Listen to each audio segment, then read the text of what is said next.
Moshe speaks profoundly in Devarim chapter 10, verse 17.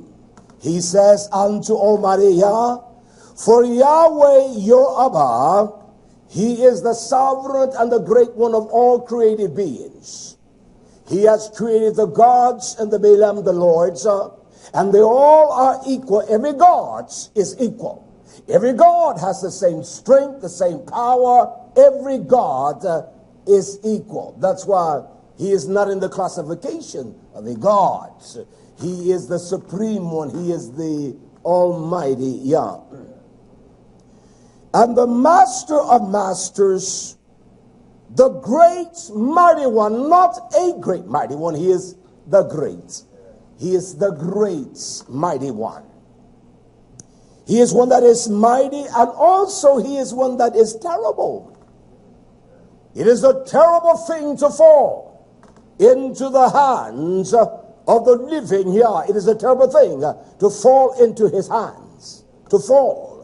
When we know that our sins and our corruption has not been cleansed by the dam of Yeshua HaMashiach. That's why he does not regard the prayer of a wicked man. Of a wicked woman, he will not hear them.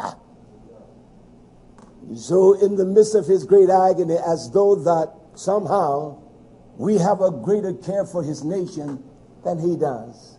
Somehow that we believe that, well, it is not as bad as it seems. It's worse than it seems. It's, as Granny would say, it's worse.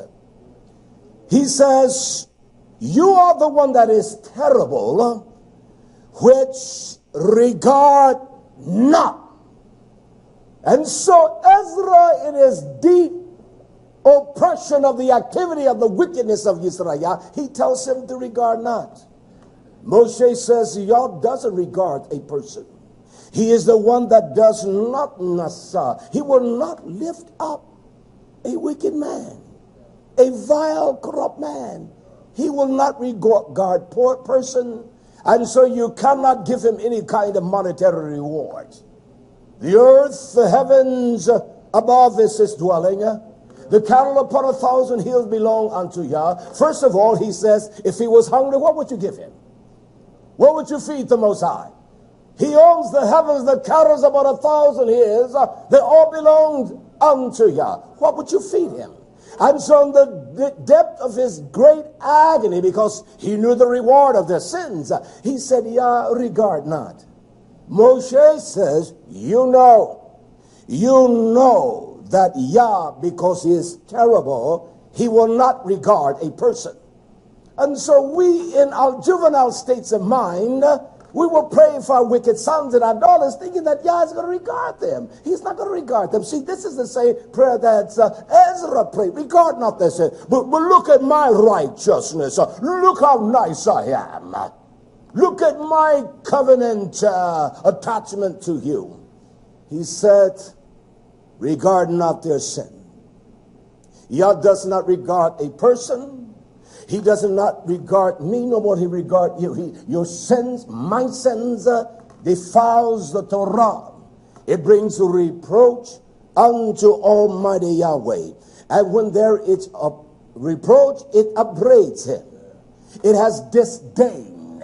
That's what reproach is, Yisrael. When we bring reproach unto Yah, we show him our disapproval of him.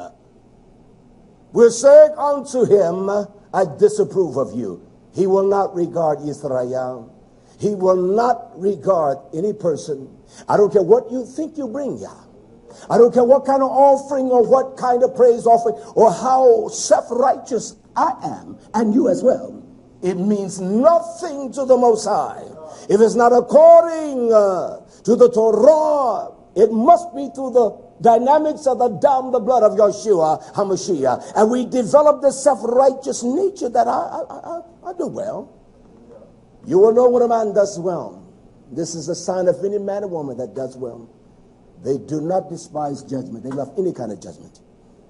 Any kind of judgment, even if you're wrong. They're inspired by that.